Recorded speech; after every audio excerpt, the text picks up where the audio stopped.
Tonight on News Channel 21 at 6, people living in La Pine are on edge tonight as a couple of cougars roam their neighborhoods. Plus, what you may have to take with you if you float the Deschutes River or face a fine. And scary moments this morning as the Bend Fire Department responds to a gas leak at a local business. Your news starts right now. Now, from Central Oregon's news leader, this is News Channel 21 at 6. Good evening, I'm Lee Anderson. And I'm Alex Biston. An unoccupied storage building in Bend had a gas leak scare this morning. The Bend Fire Department was called out to Northeast Brinson Boulevard around 11 a.m. Somebody entering the building smelled gas and immediately called Cascade Natural Gas. The Bend Fire Department says their protocol is to isolate and evacuate the building. They also open all doors and bring in fans to remove gas. The cause is still unknown. A crash on Highway 126 last night killed a Eugene woman. Around 7:30 last night, state police responded to a single vehicle crash on Highway 126 west of Walton. When they arrived, they found the body of 38-year-old Donna Compton. Police say Compton was traveling eastbound on the highway. She tried to turn left and ran off the road. The vehicle went along the shoulder of the road until it sideswept two different trees. The eastbound lane of Highway 126 was closed for about 3 hours. Police say speed may have been a factor in Compton's death. Meanwhile, we have an update to a crash that was reported yesterday on Century Drive just outside of Bend. Deschutes County Sheriffs were called to a two-car crash around 11:30 Sunday morning.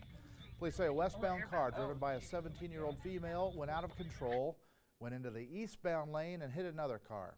Airlink flew the injured driver to St. Charles and Bend. Initially, it was thought the 17-year-old was not wearing her seatbelt at the time of the accident. Today, we've learned she was wearing a seatbelt. The driver and passenger of the second car were not injured. One cougar is dead, but it's believed two more are still roaming residential areas of La Pine. Reports of sightings and pets being attacked are leaving many residents concerned. AJ Cotto spoke with a woman who caught the animals on her surveillance camera, and she has the story.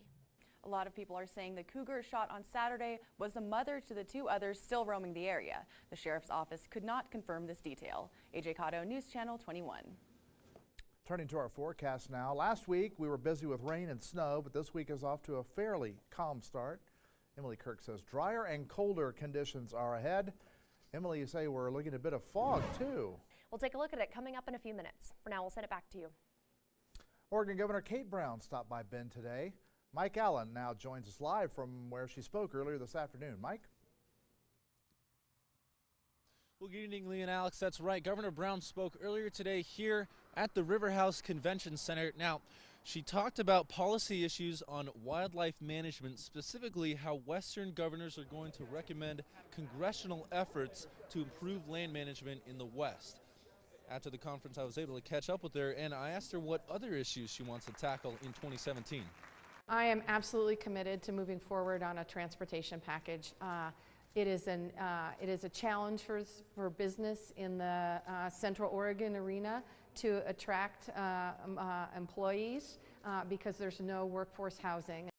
Brown also doubled down on her infrastructure promise and brought up the need for affordable housing. And that last part is something a lot of us can relate to. Coming up at 7, Governor Brown's take on the women's marches happening across the country and around the world. Live in Bend, Mike Allen, News Channel 21. The Oregon coast is so dangerous right now that a surfing competition later this week has been canceled. 2 people were hurt over the weekend after massive waves, some estimating as high as 30 people slammed onto shore. A massive wave wiped out the deck of a home in Lincoln City, injuring a woman. Another woman suffered a broken ankle when a sneaker wave hit her. Today, the 13th annual Nell Scott Reef Big Wave Classic postponed its competition scheduled for Thursday out of safety concerns. This comes a week after a father and a 3-year-old son were swept to sea. Deschutes County has been selected to participate in a 2-year program focusing on mental health and addiction treatment. Oregon is one of the 8 states participating in the $1 billion federal program. Deschutes County will focus on improving care and services for people with the most serious and complex mental illnesses and addictions. The county is hiring 29 temporary workers who will be trained specifically for the 2-year program. Well, it's not even February, and this flu season has already sent more Oregonians to the hospital than the last one. 736 people have been hospitalized with the flu this winter. Only 443 were hospitalized during last flu season. The elderly, as usual, have been hit the hardest. Public health officials say it's still not too late to get vaccinated. It generally takes 2 weeks for a shot to take effect. The Bureau of Land Management in Prineville is closing several areas to protect birds of prey as they begin nesting. It includes the Milliken Plateau OHV Trail System, Tumalo Reservoir, the south side of the Trout Creek Trail, sections of Klein Buttes Recreation Area, and the North Milliken OHV Trail. Many of these areas are habitat for bald eagles. The BLM says harassment by humans is the #1 reason these birds abandon a nest. Most of the closures last until the end of August. Coming up, as the Oakland Raiders look to relocate to Las Vegas, some Raider Nation fans are not so happy about the news. Reporter Dakota Kendall has the full story next. Plus, a new state proposal would require life jackets to float the Deschutes River. Details ahead. And coming up tonight at 6:30, more trouble in Portland as protesters vow to shut down the city if the police chief is not fired. You're watching News Channel 21 at 6. We'll be right back. And now, News Channel 21 Sports with Dakota Kendall. The Oakland Raiders has their first winning season since 2002, but the team has filed papers with the NFL to relocate to Las Vegas, and not everyone is happy about it. That's it for sports. We'll be right back. Now, Central Oregon's local alert weather with Emily Kirk.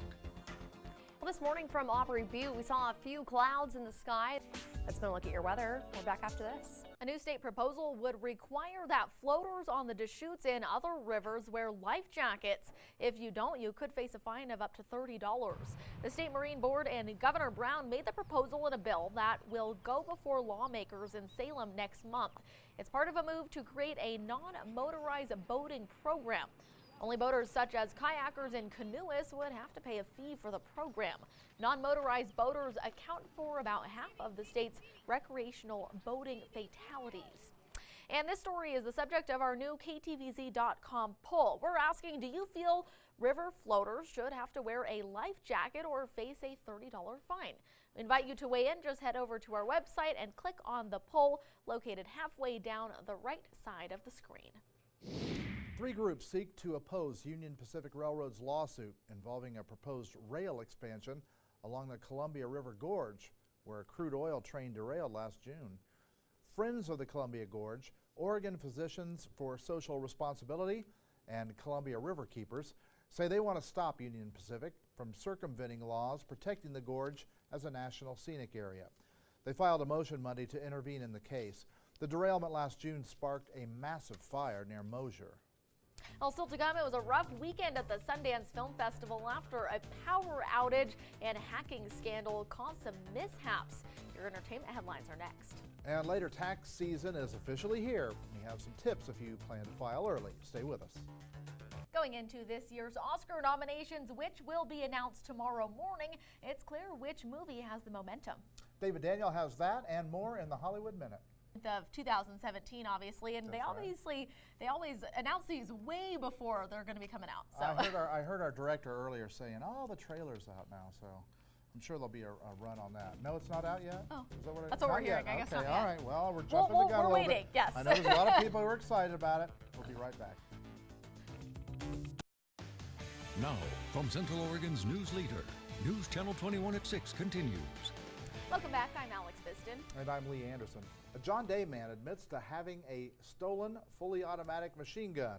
54-year-old Michael Emery entered a guilty plea today in a Eugene federal courtroom. Last May, federal agents raided Emery's trailer in John Day. Now, they recovered a stolen machine gun with an obliterated serial number. Prosecutors say he told agents it could fire up to 650 rounds a minute. Judge Ann Aiken set Emery's sentencing for April 3rd. He faces up to 10 years in prison and a $10,000 fine.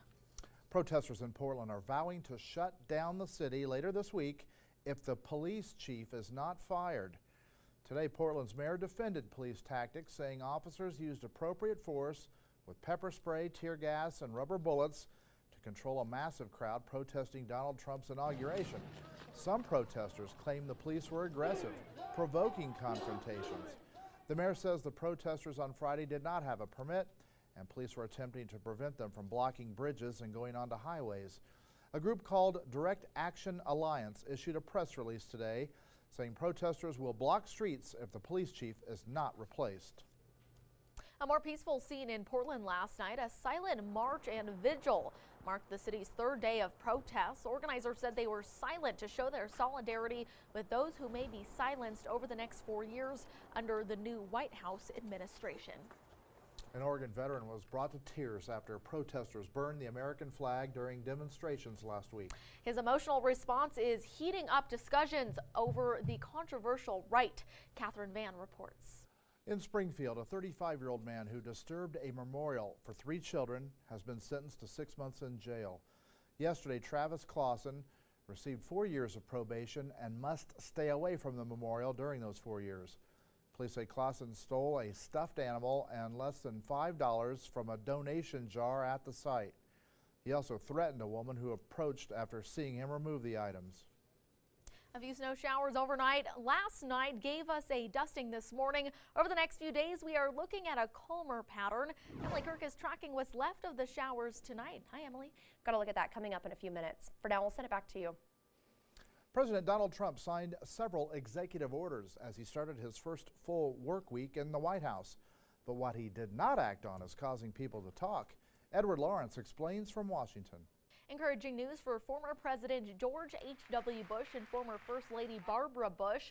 After a health scare that landed them both in the hospital last week, doctors at Houston Methodist Hospital say that President Bush is recovering well from pneumonia.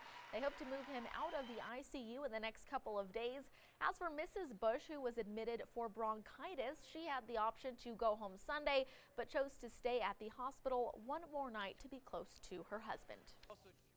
Still to come, police are still searching for a woman after major flash flooding in California. That story ahead. Plus, more sunshine is on the way over the next several days. Cooler temperatures await, though, too. We've got a look at your extended forecast coming up after the break. An 18-year-old woman in Alameda County, California is missing after her car collided with another vehicle, sending her into the rushing waters of Alameda Creek. Extreme water conditions from the flow of the river are causing a delay in the search of the vehicle and the woman. Marianne Favreau has the latest. California's been getting lots of flooding over the past few days. Not for us, though. We're dry. Compared with everywhere else in America right now, basically, we're pretty calm. Yeah, that's right. I know we've got the snow on the ground. A lot of people can't handle the snow, but I think Central Oregonians have acting pretty tough this winter at least. Yeah, and it's not going anywhere anytime soon. Sorry to say. That's been a look at your weather. We're back after this. What in the blazes? Firefighters in Dubai are showing off a new method of fire response. It's looking to improve speed and efficiency and looking super cool while doing it.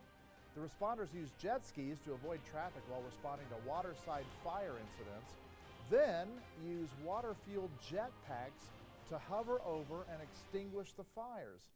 The best part? Well, it allows them to a seemingly unlimited supply of water to battle the blazes. Wow. That might be a little bit overkill to put out that small truck. Yeah, right? I think get the jetpack out. You know, but if it's a building and, they can reach it with that. Yeah, it's kind of cool. I feel like the Bend Fire Department is next, right? That's right, yes. If you're watching, listen up. Yes, absolutely. So, Emily, a quick check of our forecast before we go. Yeah, it's a fairly cool one moving forward. At least we're below average pretty much every day. Well, every single day we are at least. The day we get closest is next Sunday at 38 degrees, so it's a cool forecast. Absolutely. Well, thank you so much, Emily. And thank you for watching. We're back at 7 o'clock. We'll see you then.